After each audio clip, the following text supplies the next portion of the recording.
In November 2024, something washed up on the shores of California that sent shivers through the scientific community. A 10-foot-long oarfish, a creature so rare that it had only been spotted 15 to 20 times in California's recorded history, lay gasping on the beach. Within days, a powerful earthquake rattled Northern California. Coincidence? Maybe, but this wasn't the first time. In 2011, just weeks before Japan's catastrophic 9.1 magnitude Tohoku earthquake, the most devastating in Japan's modern history, oarfish began appearing along Japanese coastlines in alarming numbers. The earthquake triggered a 130-foot tsunami that claimed over 18,000 lives. Ever since, the Japanese have called the oarfish the messenger from the sea god, a living warning from the deep. And now they're showing up again. But before we can understand why these ancient creatures are surfacing, we need to understand where they come from. And that story begins not thousands of years ago, but billions. 4.5 billion years ago, Earth was nothing like the blue marble we call home. It was a violent, molten nightmare. Temperatures exceeded 2,000 degrees Celsius. Lava covered every surface. Toxic gases choked what barely qualified as an atmosphere.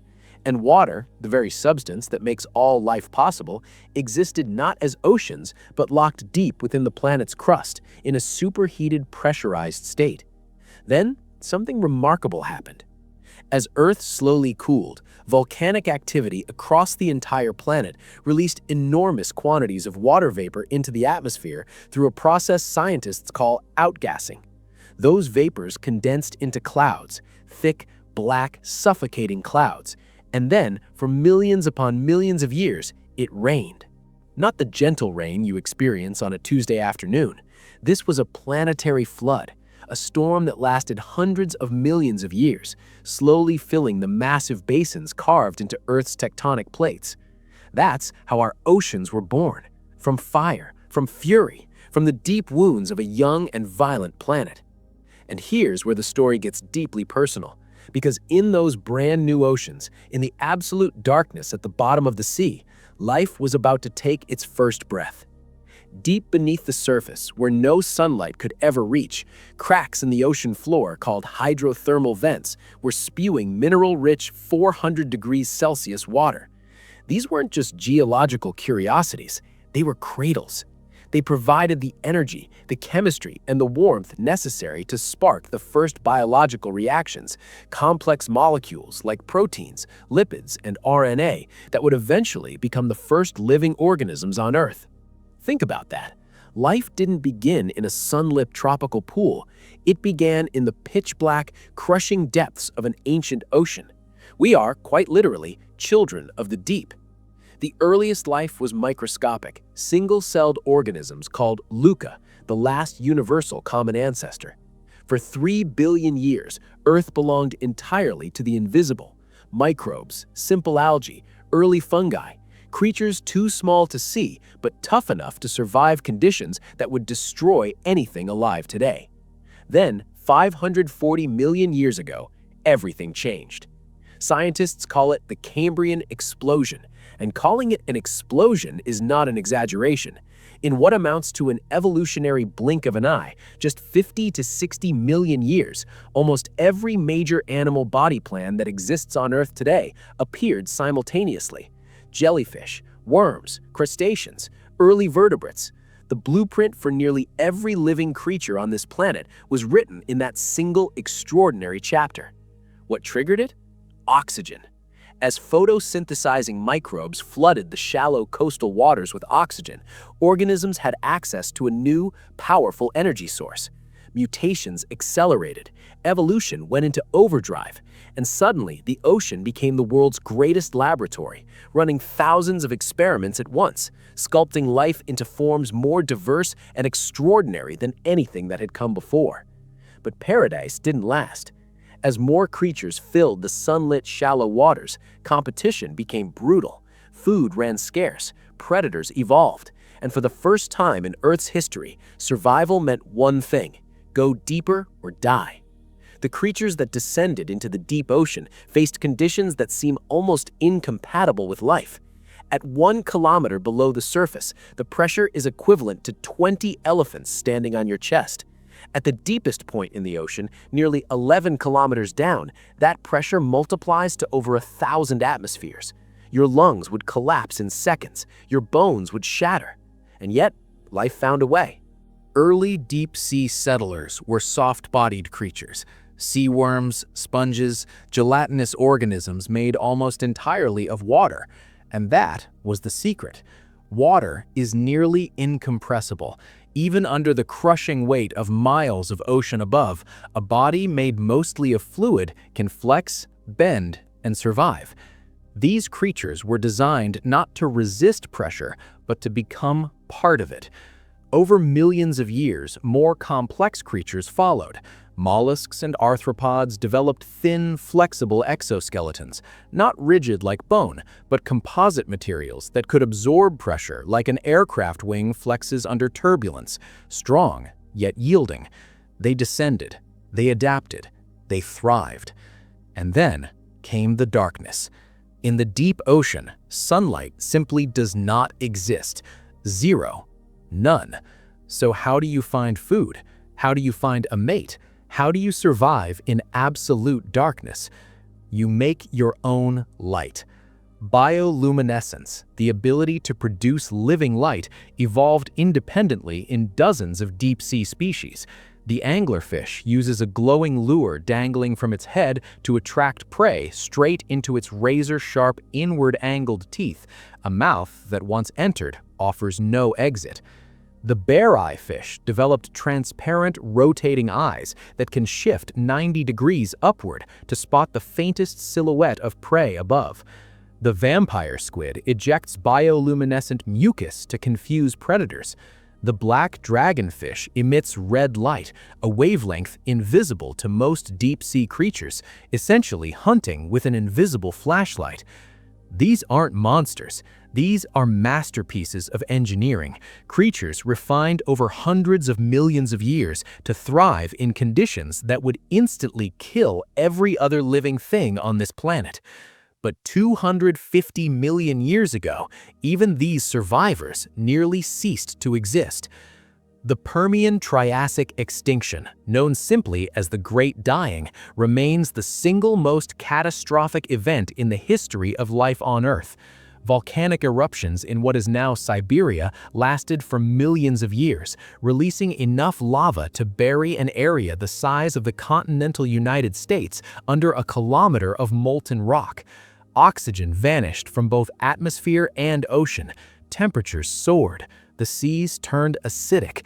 In less than 200,000 years, 96% of all marine species and 70% of all land animals were permanently erased from existence. For context, the asteroid that wiped out the dinosaurs only killed 60% of marine species. The Great Dying was far, far worse. And yet, the deep sea endured. Creatures that had already adapted to extreme cold, extreme pressure, and near-zero oxygen had a fighting chance. They descended further. They survived on chemical energy. They ate sulfur. They waited. And when the long nightmare finally ended, these survivors inherited the ocean, and they evolved into some of the most extraordinary organisms ever to exist on this planet. The colossal squid, 46 feet long, with eyes the size of dinner plates. The Greenland shark, 23 feet long and potentially over 400 years old. The giant isopod, essentially a prehistoric roly-poly bug the size of a football. The giant spider crab, with a leg span stretching over 13 feet.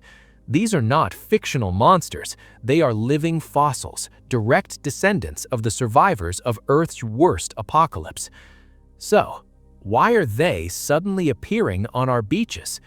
In recent years, oarfish have been spotted off California, the Philippines, and Japan, almost always before significant seismic events.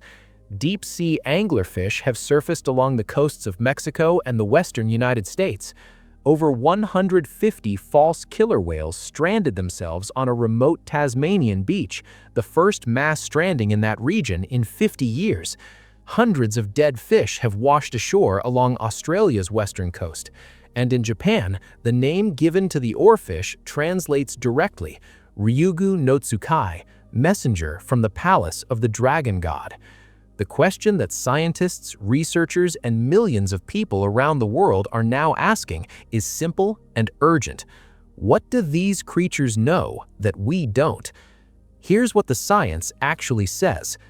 The Pacific Ring of Fire, a horseshoe-shaped arc stretching from the coasts of the Americas across Alaska, down through Japan and the Philippines and into New Zealand, is home to 90% of the world's earthquakes and 75% of its active volcanoes. 7 major tectonic plates grind against each other here continuously. The seismic activity in this region has been measurably increasing. In 2024 alone, the island of Bali experienced 582 earthquakes, an 80% increase over the previous year. Deep beneath the ocean surface, hydrothermal vents in this zone constantly release heated, acidic, mineral-rich water. When tectonic activity increases, so does that output. Temperatures fluctuate, localized oxygen levels drop, a phenomenon called hypoxia. Chemical compositions shift in ways that are subtle to us, but profoundly disorienting to creatures whose entire biology is tuned to the deep sea environment. An oarfish doesn't think, it doesn't decide to warn us, but when the temperature gradient it is navigated for millions of years suddenly changes, when oxygen levels in its habitat drop, when pressure differentials shift, its ancient nervous system drives it upward towards conditions it can tolerate. It surfaces not as a prophet, but as a refugee. The same logic applies to the stranded dolphins of Tasmania. False killer whales navigate using echolocation, biological sonar so precise it can detect objects the size of a golf ball from 100 meters away.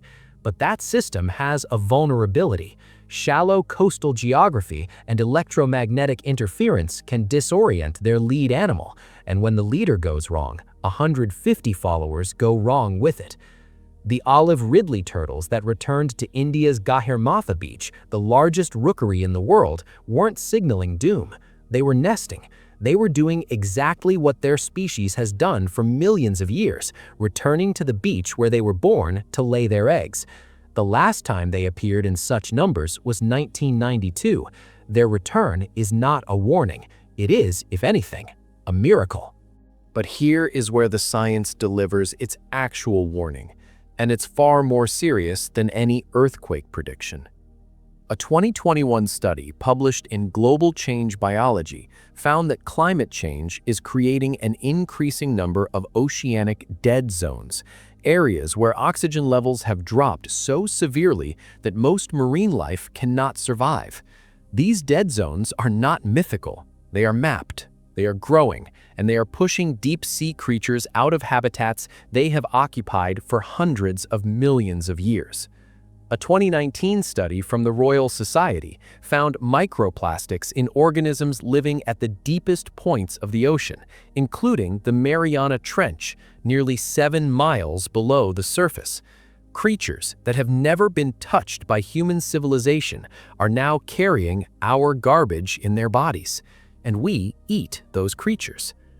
Deep-sea mining operations are tearing up hydrothermal vent ecosystems, the same ecosystems where life on Earth originated, to extract rare earth metals for batteries and electronics. We are destroying the birthplace of life itself to manufacture consumer technology. Overfishing has collapsed food chains in the surface ocean, pushing predator-prey dynamics into the deep. Chemical runoff, oil spills, and industrial waste are altering water chemistry in ways that deep-sea organisms, tuned over millions of years to extraordinary stability, cannot quickly adapt to. The oarfish has survived every mass extinction in Earth's half-billion-year history of complex life. It outlasted the dinosaurs. It outlasted ice ages, volcanic apocalypses, and asteroid impacts. It has watched civilizations of creatures rise and fall from the darkness of the deep. It is watching us now. The question isn't whether these creatures are warning us about the next earthquake. The question is whether we are paying attention to what our own science is already screaming at us, that we are changing the ocean faster than the ocean can adapt, and that an ocean that cannot adapt is an ocean that cannot sustain the life that depends on it, including ours. The deep sea gave us life, long before the first tree grew, long before the first bird flew, long before the first human looked up at the stars and wondered. There was darkness and pressure and heat and chemistry, and from all of that, impossibly, beautifully, stubbornly, there was life. What we do with that gift is the only story that matters now.